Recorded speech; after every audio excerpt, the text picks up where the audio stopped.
की हैरानगी भी होती है कि खुशियों में तो हम इकट्ठे नहीं होते, हम मरना जीना ख़त्म कर देते हैं और आप ही जब गम होता है तो सब लोग इकट्ठे हो जाते हैं, जबकि इंसान इस दुनिया से जा चुका होता है। अस्सलाम वालेकुम, welcome to another day, welcome to another video. कैसे हैं जी आप सब लोग? अल्लाह ताला आप लोगों को हमेशा खुश रखे और बहुत बहुत ज़्यादा कामयाब हों, आमीन सुम्मा आमीन। आज जो हमारी वीडियो का टॉपिक है वो है जी मिरेकल ऑफ दरूद इब्राहिम।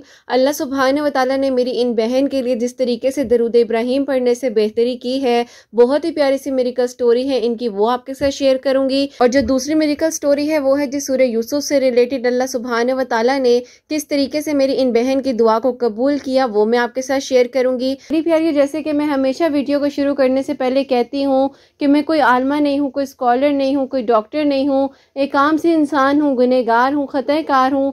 अल्लाह सुब्हान व तआला को राज़ी करने की कोशिश कर रही हूँ। आप भी दुआ करें कि अल्लाह सुब्हान व तआला मुझसे, आपसे, हम सब से राज़ी हो जाए, आमीन सुम्मा आमीन। अक्सर ऐसा होता है कि हम दुआएं मांग रहे होते हैं और हम ये सोच रहे होते हैं कि हमारी दुआ क्यों नहीं कबूल हो रही, लेकिन अल्लाह सुब्हान व तआला को, वो कहते हैं ना कि बैक ऑफ द स्टोरी जाकर भी चीज़ का पता होता है कि इसके पीछे क्या होगा और इसके आने वाले वक्त में इसके साथ क्या हो सकता है।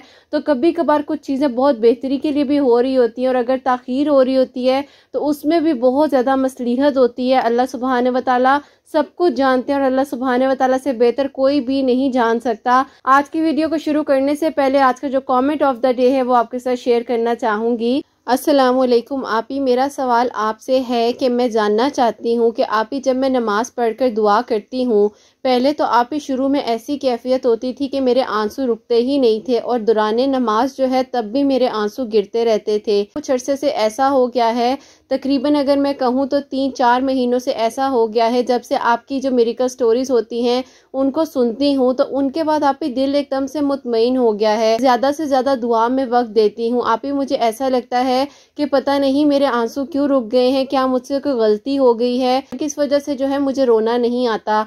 अभी कुछ दिनों पहले आपने अपनी एक वीडियो में जो है इससे रिलेटेड बात भी की थी कि जब आंसू ना आए तो कभी कभार अल्लाह सुब्हान व तआला हमारे दिल को मुतमईन भी कर देते हैं।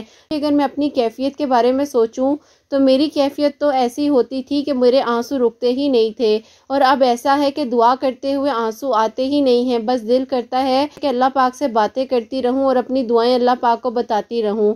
आप मुझे बताएं कि मेरे साथ ऐसा क्यों हो रहा है, या आपके साथ भी अगर कभी ऐसा होता है तो आप ज़रूर हम सब के साथ शेयर करें। वालेकुम अस्सलाम मेरी प्यारी बहन, अल्लाह ताला आपको बहुत सारी खुशियाँ दें, कामयाबियाँ दें, आमीन सुम्मा आमीन। और आपका बहुत बहुत शुक्रिया कि आपने इतना अच्छा और इन्फॉर्मेटिव क्वेश्चन पूछा आपने। तो मेरी प्यारी, आपको एक बात कहूँ कि वाकई में कभी कभार ऐसा होता है कि आंसू जो होते हैं कभी रुक जाते हैं और मेरे साथ भी ऐसा होता है कि मैं दुआ मांग रही होती हूँ, कभी ऐसा दिल होता है कि मुतमईन हो जाता है और एक आंसू नहीं गिर रहा होता है। अगर इंसान चाहे भी ना तो भी आंसू नहीं गिर रहे होते। प्यारी, इसमें कोई बात नहीं है, अल्लाह पाक जो है कभी कभार इंसान को मुतमईन कर देते हैं और दिल को जो है हौसला देते हैं और हिम्मत दे देते हैं कि तुम्हारी ये जो दुआ है इंशाल्लाह कबूल हो जाएगी।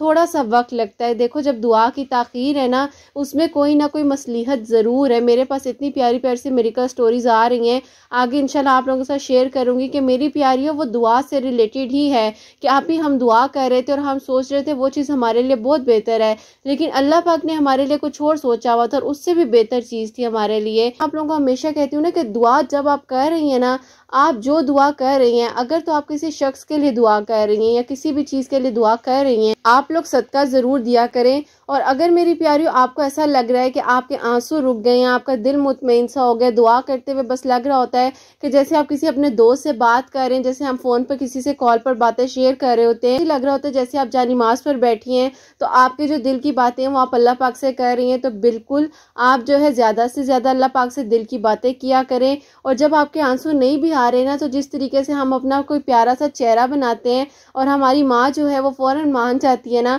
उस तरह के चेहरे बना लिया करें, अल्लाह पाक से बातें किया करें। अल्लाह पाक बहुत प्यार करते हैं, अल्लाह पाक बहुत बहुत बहुत गफूरुर रहीम है और अल्लाह पाक बहुत प्यार करते हैं। हाँ, ये है अपनी अपनी इबादत को ज़रूर देखना चाहिए कि हमारी इबादत जो है वो हम अच्छे तरीके से अदा कर रहे हैं, चीज़ों को ज़रूर देखना है। लेकिन आपका दिल अगर मुतमईन है, आपके आंसू अगर नहीं गिर रहे, तो अपने दिल को मुतमईन ही रखें और अल्लाह सुब्हानहू व तआला से कहें कि अल्लाह सुब्हानहू व तआला मुझे वो तरीका अता कर दे दुआ का जो आपको पसंद है, जिससे आप मेरी दुआओं को कबूल कर लेंगे। अल्लाह सुब्हानहू व तआला से ना बिल्कुल वैसे आपने बात करनी है जैसे हम अपने एक बेस्ट फ्रेंड से बात कर रहे होते हैं, जिसको हम सब कुछ बता रहे होते हैं। और अल्लाह सुब्हानहू व तआला तो वाहिद वो फ्रेंड है जिनको ऑलरेडी सब कुछ पता होता है। अगर हम अपने किसी दोस्त को कुछ बताएंगे तो उसको पता चलेगा ना, लेकिन अल्लाह सुब्हानहू व तआला हमारे इतने प्यारे दोस्त हैं। इस लड़की को क्या चाहिए या इस लड़के को क्या चाहिए, अल्लाह सुब्हानहू व तआला से बढ़कर कोई भी दोस्त नहीं हो सकता। बेशक मेरी बहन, मैं बहुत गुनहगार हूँ, हम सब बहुत गुनहगार हैं, खताकार हैं। अल्लाह सुब्हानहू व तआला हमारे गुनाहों को माफ़ फरमाए, आमीन सुम्मा आमीन। अपनी गलतियों को देखना भी बड़ी एक बात होती है और हिम्मत की बात होती है कि अपने अंदर जो है हम चीज़ें देखने लग जाएं कि हमारे अंदर क्या गलती है या हमारी गलती कहाँ पर है, जहाँ पर हमें ऐसे महसूस हो। तो मेरी प्यारियों, ज़रूर अपनी चीज़ों को पॉइंट आउट करना चाहिए और अपनी जो बातें हैं अल्लाह पाक के साथ करनी चाहिए। और जो भी आपकी दुआएं, देखें मुझे पता तो नहीं है, मैं दुआ करूँगी कि आपकी दुआ जो है अल्लाह पाक कबूल करें, लेकिन आपसे ये कहूँगी कि जो आप दुआ मांग रही है ना, इंशाल्लाह अल्लाह पाक ज़रूर कबूल और मंजूर फरमाएंगे। बस आपने अपने कनेक्शन को ना अल्लाह पाक के साथ इसी तरीके से जो है वो स्ट्रॉन्ग बनाना है और मज़ीद बेहतर करने की कोशिश करनी है। नमाज पढ़े तो हमें नमाज का मतलब भी तो आना चाहिए, और अल्लाह सुब्हानहू व तआला को कितना अच्छा लगेगा जब हम अल्लाह सुब्हानहू व तआला की बताई हुई चीज़ों को बेहतर तरीके से समझेंगे। उस चीज़ में कितना अच्छा लगता है कि जब एक अपॉर्चुनिटी के साथ हमें दूसरी अपॉर्चुनिटी भी अवेल करने की अल्लाह पाक तौफीक दे रहे हैं। तो जितना हो सकता है मेरी प्यारियों, अपने आप को अल्लाह पाक से करीब कर लो। दोस्त जो होते हैं ना वो थक जाते हैं, एक टाइम आता है आपके फैमिली मेम्बर्स भी कहते हैं कि इसने हर टाइम जो है ना बस परेशान ही करना है और इसने बस कहना है कि मेरे साथ ऐसे हो गया, वैसे हो गया, ये हो गया, मेरी दुआ नहीं कबूल हो रही, मुझे कोई छोड़ के चला गया। एक टाइम ऐसा आता है जिंदगी में कि घर वाले जो हैं वो भी तंग आ जाते हैं, दोस्त जो होते हैं वो भी तंग आ जाते हैं, लेकिन अल्लाह सुब्हानहू व तआला जो हैं वो कभी भी हमसे परेशान नहीं होते। अल्लाह सुब्हानहू व तआला तो फ्री अपॉइंटमेंट देते हैं कि तुम आओ मेरे पास, बैठो, बातें करो, जो तुम्हारे दिल में है तुम मेरे साथ कर लो। इवन कि ऐसा होता है कभी कभार मैं अकेली तन्हाई में बैठी होती हूँ, नैनू सो जाते हैं ना, तो फिर मैं पता क्या करती हूँ, मैं बस तन्हाई में बैठ के अल्लाह पाक से बातें कर रही होती हूँ। बताने वाली बातें तो नहीं है, लेकिन हो सकता है मेरी इन बातों से कोई भी जो है टूटा हुआ दिल अल्लाह पाक के करीब हो जाए। तो बस मुझे वो वक्त बड़ा प्यारा लग रहा होता है जब मैं अल्लाह पाक से बात कर रही होती हूँ और अल्लाह पाक मुझे ऐसा लगता है कि वाकई में जवाब दे रहे हैं। और एक एक चीज़ का मतलब इस तरह महसूस हो रहा होता है कि जैसे हम वाकई में किसी ऐसे दोस्त से अपनी बात को शेयर करें जो हमें खुद मतलब उस चीज़ का हल भी देंगे ना। वरना दोस्त क्या है, आपकी बात सुनकर थोड़ी देर बाद कहेंगे कि यार बस ठीक है, आपकी बात सुन ली, अब इसके अलावा हम तुम्हारी क्या बात सुने। लेकिन अल्लाह पाक तो उस चीज़ का हल भी देते हैं और अल्लाह ताला वहाँ से रास्ते बनाते हैं जहाँ पर आपको लगता है कि बस इसके आगे कोई रास्ता है ही नहीं। इवन कि अगर किसी रास्ते में चारों तरफ से दीवारें खड़ी हैं, वहाँ पे भी अल्लाह सुब्हानहू व तआला रास्ते बना देते हैं। मेरी प्यारियों, मैं आपको खुद बता रही हूँ, मैं इस यकीन के साथ बता रही हूँ। अल्लाह पाक पे यकीन रखना, अल्लाह पाक पे यकीन रखना। और अल्लाह पाक ज़रूर अंधेरे में रोशनियाँ करते हैं। अल्लाह पाक चार दीवारों के अंदर से भी रास्ते बना देते हैं। अल्लाह सुब्हानहू व तआला ने हज़रत यूसुफ अलैहिस्सलाम के यकीन और तवक्कल पे वो दरवाजे खोल दिए थे। तो मेरी प्यारियों, अल्लाह पाक हमसे बहुत प्यार करते हैं। अल्लाह पाक से अपनी दोस्ती को, अपने कनेक्शन को स्ट्रांग बनाए। बस अल्लाह पाक से जब दोस्ती की और अल्लाह पाक को अपना बनाया तो मेरी प्यारियों बहुत सुकून है इस चीज़ में।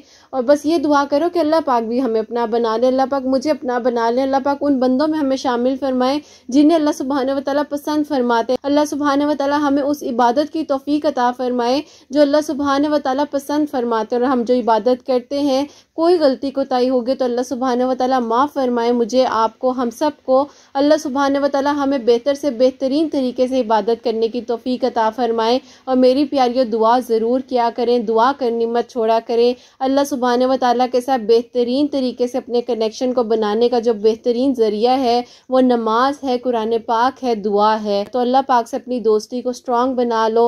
इंशाल्लाह अल्लाह पाक सब बेहतर से बेहतरीन कर देंगे, आपकी दुआओं को भी ज़रूर कबूल करेंगे। करेंगे। मेरी प्यारी, आपको मैंने अपनी इन्फॉर्मेशन नॉलेज के मुताबिक बिल्कुल वैसे समझाया है जैसे एक दोस्त एक बहन जो है वो बात करती है, समझाती है। कोई गलती कोताही होगी तो अल्लाह सुब्हान व तआला मुझे माफ़ फरमाए, अल्लाह सुब्हान व तआला मेरे इल्म में इजाफा फरमाए, आमीन सुम्मा आमीन। जो पहली मेरी का स्टोरी है वो आपके साथ शेयर करना चाहूँगी। सिस्टर ने जो है मुझे कमेंट सेक्शन में अपनी स्टोरी सेंड की थी और ये लिखती हैं, अस्सलामु अलैकुम, आप सब खैरियत से होंगे। आज मैं आप लोगों से अपनी स्टोरी को शेयर कर रही हूँ। वो शायद मिरेकल के रास्ते पे हो। लास्ट ईयर जुलाई के एंडिंग में मेरा रिश्ता फिक्स हुआ था। मुझे आपकी वीडियोस कुछ मार्च 2022 में सजेशन में आई थी। मैंने हर वीडियो सुनना शुरू की। उस वक्त मैं बहुत ही ज़्यादा परेशान थी। बस वो लोग ये बोल रहे थे कि 2 महीने बाद जो है उनके दामाद आ जाएंगे तो इंशाल्लाह फिर शादी करेंगे। एक ही दामाद है, बच्ची की भी ख्वाहिश है कि घर की पहली शादी है तो शोहर आने के बाद ही शादी करेंगे। जाहिर है जब रिश्ता जुड़ रहा था तो 2 महीने की तो बात थी। हम लोग भी इस बात में राजी हो गए। हम लोगों ने जो है शॉपिंग वगैरह भी शुरू कर दी थी। पेरेंट्स जो होते हैं वो अपनी बच्ची को हर चीज़ देने के लिए ख्वाहिश रखते हैं। जब भी उन लोगों से बात होती थी तो वो लोग बस यही बात करते थे कि दामाद के आने का इंतजार है, 10 दिन में आने वाले हैं या 15 दिन में आने वाले हैं। आप ही हम लोग इन चीज़ों को कुछ ना कुछ हद तक सोच रहे थे कि ऐसा ये लोग हमारे साथ क्यों कर रहे हैं। मेरे अम्मी अब्बू जो हैं बहुत ज़्यादा सब्र करने वाले हैं। आप ही हम लोग उन लोगों को कहते थे कि कम अज़ कम आकर कोई रस्म वगैरह तरीके से कर लें, मुँह मीठा कर लें, लेकिन आप ही वो कुछ भी नहीं करते थे। जब भी हम कहते थे कि कुछ तो करें, लेकिन आप ही वो हमारी बात को हमेशा टाल देते थे। बस आप ही वो कुछ ऐसी बातें कर देते थे जिसकी वजह से मेरे अम्मी अब्बू जो थे वो खामोश थे। वो कह देते थे कि चलो कोई बात नहीं, खैर है, जहाँ इतना इंतज़ार किया है तो थोड़ा और इंतज़ार कर लेते हैं। 2 महीने जो थे आप ही वो गुजर गए थे। उसके बाद का महीना भी गुजर गया था और आप ही फिर लास्ट ईयर के दिसंबर में शादी का बोला उन लोगों ने। बस दामाद के आते साथ ही जो है हम शादी कर लेंगे। आप ही वो लोग इसी तरीके से जो था वक्त को गोल मोल कर रहे थे। लास्ट ईयर के दिसंबर से आप ही फरवरी 2022 आ गया और फिर आप ही अप्रैल आ गया और रमज़ान की ईद के बाद जो है ऐसे ही वो लोग जो है आप ही पोस्टपोन करते रहे। जो अभी ईद गुजरी है तब सोचा था कि शायद ईद पर कोई बात कर लेंगे, लेकिन आप ही उन लोगों ने ईद पर भी कोई इस बारे में बात नहीं की। आप ही अप्रैल का महीना था तो मेरे पेरेंट्स बहुत ज़्यादा परेशान हो गए थे। मेरे पेरेंट्स की हालत नहीं देखी जा रही थी। लोगों की अजीब अजीब तरह की बातें होने लग गई थी कि भाई आखिर वजह क्या है, शादी में इतनी ताखीर क्यों हो रही है। तो आप ही आपकी वीडियोस जो हैं, जैसे कि मैंने आपको पहले बताया कि मार्च 2022 में इसी ईयर जब मैं बहुत ही ज़्यादा परेशान थी तो आप ही इसी हालात में आपकी वीडियोस मेरे सामने आई। अभी मैं बहुत ही ज़्यादा परेशान थी और कंफ्यूज भी थी और यही सोच रही थी कि मैं क्या करूं और क्या ना करूं। ऐसे ही आप ही अप्रैल जो था वो भी गुजर गया। आपकी वीडियोस आती गई और मैं सुनती गई। आप ही जो कुछ आप मेरिकल स्टोरीज में बहनों की स्टोरीज बताती थी और जो कुछ वो पढ़ती थी तो आप ही उसी तरीके से मैं भी पढ़ती थी। और आप ही मुझे अल्लाह ताला ने इन सब चीज़ों के पढ़ने से अल्लाह ताला ने मुझे इतनी हिम्मत दी। आप ही मैंने एक स्ट्रॉन्ग डिसीजन लिया। मैंने बहुत ज़्यादा सोचा कि मुझे अल्लाह पाक के मज़ीद करीब होना चाहिए कि अल्लाह ताला मुझे सुकून दे दें, क्योंकि मैं बहुत ही ज़्यादा जब परेशान थी तो मुझे कुछ समझ नहीं आ रही थी। मेरी शादी में जो भी रुकावटें थी या जो भी मेरी ज़िंदगी में परेशानियां आ रही थी तो आप ही मैंने 7 मई से सूरह यूसुफ और दरूद इब्राहिम और तहज्जुद पढ़ना शुरू किया। अल्हम्दुलिल्लाह आप ही मैं अल्लाह ताला से बहुत ज़्यादा करीब हो चुकी हूँ। आप ही अल्लाह ताला ने मुझे सूरह यूसुफ और दरूद इब्राहिम पढ़ने से इतनी हिम्मत दे दी थी कि लोगों की बातें भी मुझ पर अब असर नहीं करती थी। अम्मी अब्बू ने कहा था कि आप लोग आखिर करना क्या चाह रहे हैं, अगर आप लोगों ने हाँ करनी है तो हाँ करें, अगर आप लोगों ने इस रिश्ते को ख़त्म करना है तो इस रिश्ते को ख़त्म कर दें, अगर नहीं तो बोल दीजिए कि हम दूसरी तरफ जो है फिर रिश्ता देखें, बात को ज़्यादा मजीद आगे ना बढ़ाएं। अब वक्त ऐसा आया है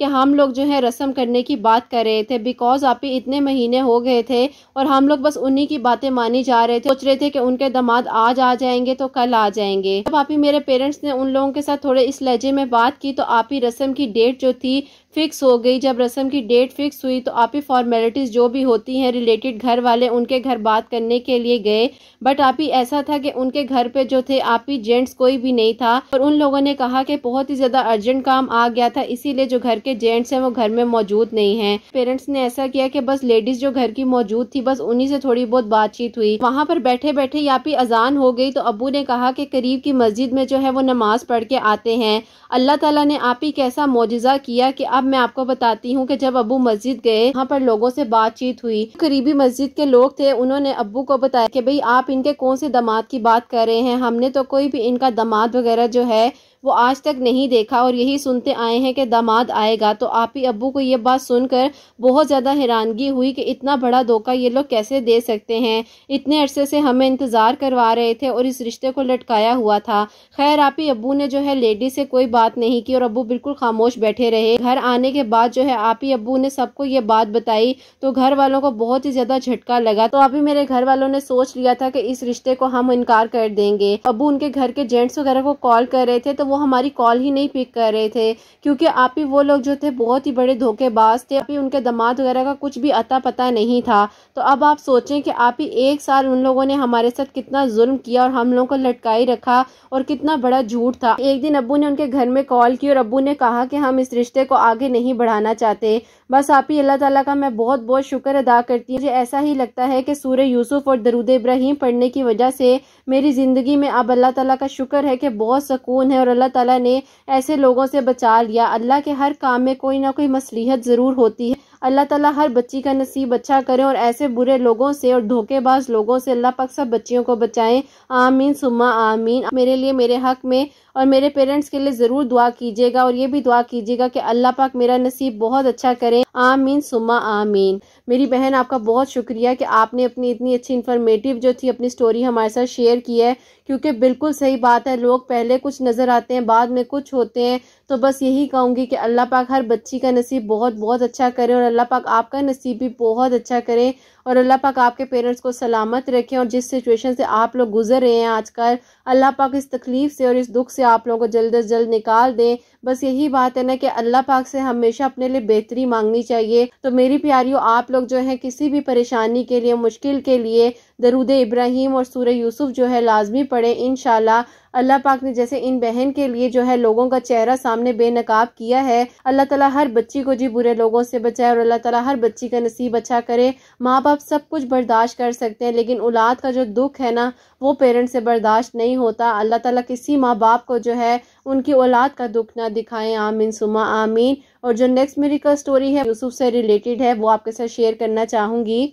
अस्सलामुअलैकुम। आप ही उम्मीद करती हूँ आप और आपकी प्यारियाँ जो हैं वो खैर आफियत के साथ होंगी। अल्लाह ताला आप लोगों को बहुत सारी खुशियाँ दें और कामयाबियाँ दें। मैं चाहती हूँ कि आप मेरी स्टोरी जो है इन 4-5 दिनों के अंदर ही जल्द से जल्द शेयर कर दें, क्योंकि आप ही मेरी फिर शादी हो जाएगी। तो मैं अपनी स्टोरी जो है जल्दी से सुनना भी चाहती हूँ कि अल्लाह ताला ने किस तरीके से मेरे लिए आसानियाँ की हैं। और आपको पता है कि शादी के बाद जो है ससुराल में बहुत ज़्यादा इंसान बिजी हो जाता है। आप ही आपसे मैं रिक्वेस्ट भी करूँगी कि आप मेरी मेरिकल स्टोरी जो है वो जल्दी भी शेयर कीजिएगा। मेरी प्यारी, अगर आप सुन रही हैं तो आज आपकी मेरिकल स्टोरी जो है अपनी सब प्यारियों तक पहुँचा रही हूँ। अल्लाह सुब्हान व तआला आपको बहुत खुश रखे और खैर आफियत के साथ जो है आप रुखसत होकर अपने घर जाएँ। और इनकी जो मेरिकल स्टोरी है वो आपके साथ शेयर करना चाहूँगी। आप ही मैं आपको बताना चाहती हूँ, अभी पिछले 9 साल से मैं बहुत ही ज़्यादा परेशान थी। हम लोग गांव में रहते हैं। बचपन से मेरा रिश्ता मेरी फूफो के घर हुआ था। फूफो को उन्होंने कहा था कि तुम अपने भाई की इस बेटी से ज़रूर अपने बेटे की शादी करना। माशाल्लाह से मेरे अब्बू वगैरह जो हैं वो 7 भाई हैं। तो आप ही आप सोच सकती हैं कि मेरी फूफो भी कितनी ज़्यादा लाडली होंगी। फूफो के 4 बेटे थे, जिनमें से आप ही 2 बड़े बेटों की शादी हो चुकी थी और 2 जो थे वो छोटे थे। जो आप ही मेरी फूफो का 3rd नंबर वाला बेटा था, उसके साथ मेरी शादी फिक्स हो चुकी थी। लोग एक दूसरे के साथ बहुत ज़्यादा खुश रहते थे, कभी भी कोई लड़ाई झगड़ा नहीं होता था। हमारे खानदान की मिसालें दी जाती थी हमारे गाँव में कि इनका खानदान देखो, इसमें कितना ज़्यादा इत्तेफाक है। एक ही घर में बहुएं भी रहती हैं और सास भी रहती है, तो देखो किस तरह मिलजुल कर सब रहते हैं। कहते हैं कि नज़र बर हक है, तो आप ही बिल्कुल ऐसा ही है कि आप ही हम लोगों को नज़र लग गई। और आप ही जैसे बच्चे बड़े होते जा रहे थे तो आप ही लड़ाई झगड़े बढ़ते जा रहे थे। जहाँ पर आप ही एक एक कमरे में सब गुजारा कर रहे थे तो सब ने आप ही अलग अलग तरह की बातें करना शुरू कर दी। मेरी अम्मी ने भी आप ही एक ही कमरे में गुजारा किया है और हम 4 बहन भाई जो हैं हम लोग भी उसी एक कमरे में रहते थे, लेकिन आप ही हमारी तरफ से कभी कोई बात नहीं होती थी। आप ही जब फूफो के घर मेरा रिश्ता फिक्स हो गया था तो बस आप ही जब से ही जो है ताइयों और चच्चियों को जो है मसले मसाइल शुरू हो गए थे और उन्होंने ये कहना शुरू कर दिया था कि ये जो है वो अनोखी है, हमारे बच्चे जो हैं वो पहले नज़र नहीं आए, इन्होंने शुरू से हमारे साथ ज्यादतियाँ ही की हैं। तो आप ही बस इस तरह की बातें सुनकर दादी जान जो थी बहुत ज़्यादा बीमार रहने लग गई थी। वो कहती थी कि मैंने कभी किसी के साथ ऐसा नहीं किया। खैर आप ही मेरी फूफो जो है उनके हस्बैंड जो है आप ही आउट ऑफ सिटी में जॉब करते थे, तो उन लोगों को भी आप ही आउट ऑफ सिटी जाना पड़ा। तो आप ही जिनसे मेरी शादी होने वाली थी तो मैंने उनको आप ही आखिरी बार बस ये बात बोली कि मुझे नहीं पता कि ये रिश्ता आगे चल सकेगा कि नहीं चल सकेगा। उन्होंने कहा कि ऐसे तुम क्यों बोल रही हो, क्या मेरे पेरेंट्स ने तुमसे कोई ऐसी बात की है? मैंने कहा नहीं, अब आप शहर जा रहे हैं, शहर का अलग माहौल होता है और वहाँ के माहौल में जाकर बड़े बड़े लोग गुम हो जाते हैं। उन्होंने कहा कि तुम मुझे ऐसा समझती हो, अल्लाह ताला ने चाहा तो तुम मेरी हो और मैं तुम्हारा हूँ। कहा कि देखते हैं वक्त जो है किस तरह की करवट लेता है। वो जब चले गए तो आप ही मैं भी अपनी तालीम वगैरह मुकम्मल कर रही थी और वो भी आप ही अपनी तालीम वगैरह मुकम्मल कर रहे थे। बस आप ही ईद पर कभी कभार उन लोगों का आना जाना होता था। पर ऐसा हुआ कि फुप्पो जो है वो हमारे घर सबसे पहले आ गई, बड़े ताया अब्बू के घर नहीं गई। जैसे मैंने आपको बताया मेरे अब्बू छोटे थे, तो जब मेरे ताया अब्बू को पता चला कि फुप्पो जो है अपने बच्चों के साथ हमारे घर बैठी हुई हैं, तो आप ही मेरे ताया अब्बू ने आकर बहुत ही ज़्यादा हंगामा किया और उन्होंने आप ही मेरी फुप्पो को बहुत अजीब अजीब तरह की बातें सुनाई। और उन्होंने कहा कि बस तुम लोग लालच में आकर जो है एक दूसरे के साथ रिश्ता कर रहे हो कि घर की जायदाद जो है घर में ही रहे, क्योंकि आप ही गाँव में काफ़ी ज़्यादा ज़मीनें वगैरह भी थी जो कि मेरे अब्बू के नाम पर थी और मेरी फुप्पो के नाम पर भी आप ही कुछ ज़मीनें थी। लेकिन आप ही हम लोगों की ना सोच ऐसी थी, ना ही मेरी फुप्पो की सोच ऐसी थी। वो तो दादी जान ने रिश्ता एक कर दिया था, तो आप ही उस चीज़ को लेकर हम सब चल रहे थे। अरे यहाँ पर गाँव में कहा जाता है कि रिश्तों का मान रखा जाता है, तो आप ही बिल्कुल रिश्तों का मान ही रखकर फुप्पो ने इस चीज़ को कबूल किया था।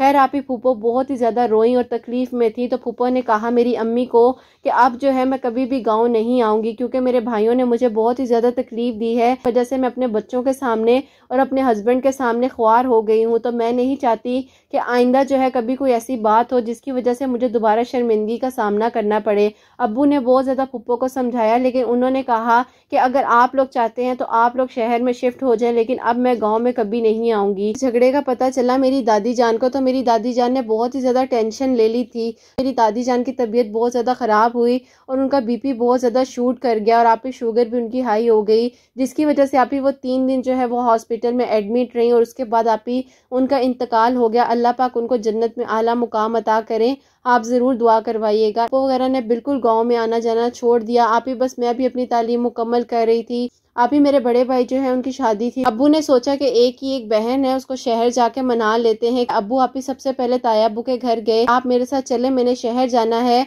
और उसको मना कर लेकर आना है। मेरे बेटे की शादी है, मैं चाहता हूँ जो गिले शिकवे हैं वो ख़त्म हो जाएं। ताया अब्बू ने कहा कि तुम कहाँ जा रहे हो भाई, वो तो अपने बेटे की शादी कर रही है। जब आप ही ये बात मेरे अब्बू को पता चली, मेरे अब्बू को बहुत ही ज़्यादा गुस्सा आया, ऐसे कैसे हो सकता है। मेरे अब्बू ने आप ही फुप्पो के नंबर्स वगैरह पर कॉल करने की कोशिश की, फुप्पो के घर में से कोई एक भी पर्सन जो है वो कॉल नहीं उठा रहा था। आप ही अब्बू ने सोचा कि वो अम्मी के साथ अकेले ही जो है वो शहर की तरफ जाएंगे। अम्मी और अब्बू जो है अगले दिन ही शहर की तरफ रवाना हो गए। अब्बू उनके घर गए तो पता चला वो अपने बेटे की शादी वहीं पर कहीं कर रही हैं। आप ही ये उनके वही बेटे थे जिनके साथ मेरी दादी जान ने मेरे रिश्ते को फिक्स किया हुआ था। अब्बू ने बहुत ज़्यादा फुप्पो को समझाया कि ये तुम क्या कर रही हो और इतना बड़ा कदम जो है तुमने हमसे पूछे बगैर उठा लिया। मैं तो तुम्हें अपने बेटे की शादी का कार्ड देने आने लगा था और तुमने तो ये गवारा भी नहीं समझा कि चलो तुमने अगर एक रिश्ते को ख़त्म किया है तुम कम से कम हमें बता तो दो। मेरी फुप्पो ने कहा कि बस अब मेरी अम्मी नहीं रही तो कौन सा रिश्ता और कौन सी बातें, मुझे इस चीज़ को आगे नहीं बढ़ाना। हमें समझ ही नहीं आ रही थी ये वही फुप्पो हैं जो हमसे इतना प्यार करती थी और अचानक से मेरी फुप्पो जो है उनका रवैया बदल गया और इतना बड़ा कदम जो है उन्होंने बगैर पूछे उठा लिया। खैर आप ही उसके बाद क्या करना था, कुछ बोल तो सकते नहीं थे। अब्बू अम्मी जो है आप ही खामोशी से गाँव की तरफ वापिस आ गए और वापिस आकर अब्बू अम्मी ने सारी बात मुझे बताई। आप ही मैं बहुत ही ज़्यादा अपने अब्बू के गले लग के रोई, क्योंकि आप ही मेरे अक्सर रिश्ते आते थे लेकिन अम्मी अब्बू इसी बात का इनकार कर देते थे कि इसका जो रिश्ता है फुप्पो के घर हुआ है। गांव में भी जगह जगह ये बात जो थी फैल चुकी थी कि मेरा रिश्ता मेरे कजन के साथ हो चुका है। लेकिन आप ही उस वक्त फुप्पो ने बहुत ही ज्यादा गलत किया। मुझे फुप्पो से ज्यादा उनकी बातें याद आ रही थी जिन्होंने कहा था कि नहीं मैं बिल्कुल भी शहर जाकर नहीं बदलूंगा, तुम मेरी हो और मैं तुम्हारा हूँ। मुझे ये सारी बातें याद आ रही थी, मुझे बहुत ही ज्यादा तकलीफ भी हो रही थी। मैंने अपने अब्बू के नंबर से उन्हें कॉल करने की कोशिश भी की, उनका नंबर जो है वो मुसलसल बंद आ रहा था। अम्मी ने मुझे समझाया कि देखो वो लोग बहुत ज़्यादा बदल गए हैं, शहर जाकर उनका रहन सहन बदल गया है, उन लोगों को जाहिर है वहाँ की कोई लड़की पसंद आनी थी। हम लोग बस बेवकूफ़ हैं जो हम लोगों ने इतना अरसा तुम्हारे लिए है गुजार दिया। आप ही मैं बहुत ही ज़्यादा तकलीफ में और परेशानी में थी, बहुत ही ज़्यादा परेशान रहती थी थी, मैंने खाना पीना छोड़ दिया था। आए दिन आप ही मुझे हॉस्पिटल लेकर जाते थे और मुझे ड्रिप लगती थी। तकरीबन 8 से 9 किलो जो है वजन कम हो गया था। मेरी जो छोटी बहन है उसके एग्जाम्स होने वाले थे। हमारे घर के करीब ही आप ही उसकी स्कूल टीचर भी रहती थी, जो कि हमारे घर शाम में मेरी बहन को ट्यूशन पढ़ाने आती थी। आप ही मेरी अम्मी उनके लिए चाय वगैरह बना रही थी। अम्मी जो है आप ही चाय वगैरह रखने के लिए उनके आगे गई तो आप ही उन्होंने अम्मी को कहा कि क्या बात है, आपकी आंखें इतनी ज्यादा सूजी हुई हैं, आप क्यों परेशान हैं। अम्मी ने सारी बात उनको बताई। खैर आप ही उन्होंने कहा कि हाँ हमने भी ये बात सुनी थी। तो अम्मी ने जब उनको सारी बात बताई उनको बहुत ही ज्यादा दुख हुआ। उन्होंने कहा कि आप परेशान मत हो, अल्लाह ताला खैर करेंगे। आप जो हैं बहन के रिश्ते के साथ भी ये सब कुछ हुआ था। आप ऐसा करें कि असर और मगरिब के दरमियान जो है सूरह यूसुफ पढ़कर दुआ करें। इंशाल्लाह अल्लाह पाक आपकी बेटी के लिए कोई नेक असबाब बनाकर भेजेंगे और देखिएगा आपकी बेटी के लिए कितना अच्छा रिश्ता आएगा। अम्मी ने कहा कि चलो ठीक है, इंशाल्लाह मैं पढ़ना शुरू करती हूँ। उसके बाद जो है अम्मी ने आप ही अगले दिन से ही सूरह यूसुफ पढ़ना असर और मगरिब के दरमियान जो है वो शुरू कर दी। आधा घंटा पहले जो है असर की नमाज अम्मी अदा करती थी और उसके दरमियान में जो वक्त होता था उस दौरान आप ही तकरीबन 25 से 30 मिनट होते थे। तो उसी दौरान आप ही सूरह यूसुफ अम्मी पढ़ती थी और मगरिब की नमाज जो है साथ ही अदा करती थी और उसके बाद जो है मेरे लिए दुआ करती थी। मुझे भी बोला कि बेटा तुम जो हो सूरह यूसुफ पढ़ा करो, इंशाल्लाह अल्लाह पाक तुम्हारा नसीब जगा देंगे, तुम परेशान मत हो। आप ही मैंने अपनी अम्मी के कहने पर दिन में किसी भी वक्त जो है सूरह यूसुफ पढ़ लेती थी। तो आप ही मुझे बहुत ही ज़्यादा सुकून मिलने लग गया। जहाँ पर आप ही सुबह होते साल मेरी बहुत ज़्यादा तबीयत ख़राब होती थी, अल्लाह का शुक्र है आहिस्ता आहिस्ता आप ही मुझे बहुत बेहतरी महसूस होने लग गई। इन सब बातों को आप ही 9 साल गुजर चुके थे। अल्लाह का शुक्र है कि आप ही मैं तकलीफ में थी, मैं परेशान थी, लेकिन अल्लाह ताला ने मुझे हिम्मत और ताकत दे दी थी। आप ही मैं सूरह यूसुफ पढ़ती थी। जब आप ही मैं शुरू में पढ़ती थी तब तो मैं दिन में एक बार पढ़ती थी, लेकिन आप ही आहिस्ता आहिस्ता मेरी जब रूटीन बन गई तो मैंने दिन में 2 बार जो है सूरह यूसुफ पढ़ना शुरू कर दी। शुरू में वक्त लगता था, लेकिन आप ही आहिस्ता आहिस्ता जब मेरी रूटीन बन गई तो आप ही इतना ज़्यादा वक्त नहीं लगता था। तकरीबन आप ही 20 से 25 मिनट के अंदर सूरह यूसुफ में पढ़ लेती थी। एक दिन अचानक पता चला कि मेरी फुप्पो का जो है वो इंतकाल हो गया है। हम लोगों के लिए आप ही सबसे ज़्यादा शॉकिंग दिन था वो, क्योंकि आप ही मेरी फुप्पो का तो हम सोच भी नहीं सकते थे, ना ही उन्हें कोई प्रॉब्लम थी, कुछ भी नहीं था। मुझे इस बात की हैरानगी भी होती है कि खुशियों में तो हम इकट्ठे नहीं होते, हम मरना जीना ख़त्म कर देते हैं और आप ही जब गम होता है तो सब लोग इकट्ठे हो जाते हैं, जबकि इंसान इस दुनिया से जा चुका होता है। कुछ अर्सा पहले जो है आपको पता है एक वायरल इन्फेक्शन था, तो आप ही बस उनको भी वही हुआ, बस आप ही उसी प्रॉब्लम की वजह से उनकी डेथ हो गई। हम लोग बहुत ज़्यादा शॉक थे और हम लोग को यकीन नहीं आ रहा था कि ऐसे कैसे हो सकता है। खैर आप ही हम सब लोग जो है उनके घर गए तो आप ही बाद में हमें पता चला कि जिनसे उन्होंने अपने बेटे की शादी की थी वो लड़की भी आप ही डिवोर्स लेकर जा चुकी थी। तो बस आप ही उनकी आपस में नहीं बन पाई। फिर अल्लाह पाक उनको जन्नत में आला मुकाम अता करें।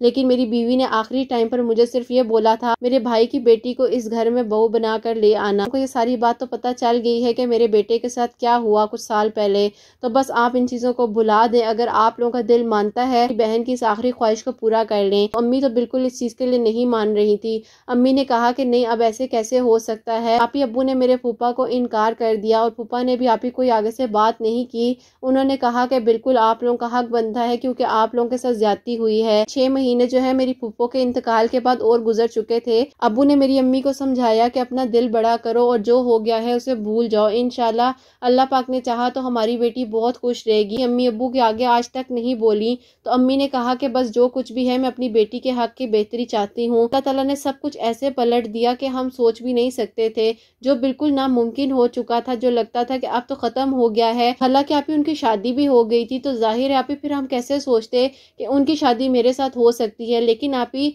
जो चीज़ नसीब में है वो नसीब में ही है। अपने अब्बू से कहा कि अब्बू मुझे सिर्फ एक बार उनसे बात करनी है, उसके बाद जो आपका फैसला होगा मुझे मंजूर है। अब्बू के साथ आप ही मैं शहर की तरफ गई और आप ही मैं उनसे मिली और उनसे अकेले में बैठकर मैंने बात की। उन्हें मैंने कहा कि देखें आपने मेरे साथ इतनी बड़ी ज्यादती की है। उन्होंने कहा कि मैं भी इस चीज़ में खुश नहीं था, लेकिन अम्मी के आगे मैं क्या करता। नहीं, इस चीज़ का रिजल्ट है कि हम दोनों की नहीं बन सकी। वो उनकी दोस्त की बेटी थी, तो बस उन्होंने कहा कि हम शहर में आ गए हैं, अब हम शहर की लड़की से ही शादी करेंगे। मैं कैसे किसी के साथ जबरदस्ती रह सकता था और किसी की जिंदगी को मैं खराब करता। तो तुम्हारी मर्जी है वो मुझे मंजूर है। ना ही मैं तुम्हें किसी चीज़ के लिए फ़ोर्स कर रहा हूँ और ना ही मैं तुम्हें कहूँगा कि तुम मेरे साथ ज़बरदस्ती शादी करो। अगर तुम्हारा दिल मानता है और तुम मुतमईन हो तो तुम इस चीज़ के लिए हाँ बोलो, ही भी मुतमईन तो बेशक तुम सबको मना कर दो। कहा कि तुम्हारा जवाब हाँ है कि ना है तो मुझे बता दो। मैंने कहा जो भी मेरा जवाब होगा आपको 2-3 दिन के अंदर पता चल जाएगा। खामोश हो गए और उन्हें लग रहा था कि मेरी तरफ से इनकार ही हो। जब मैं घर आई तो मैंने सब चीज़ों को रिमाइंड किया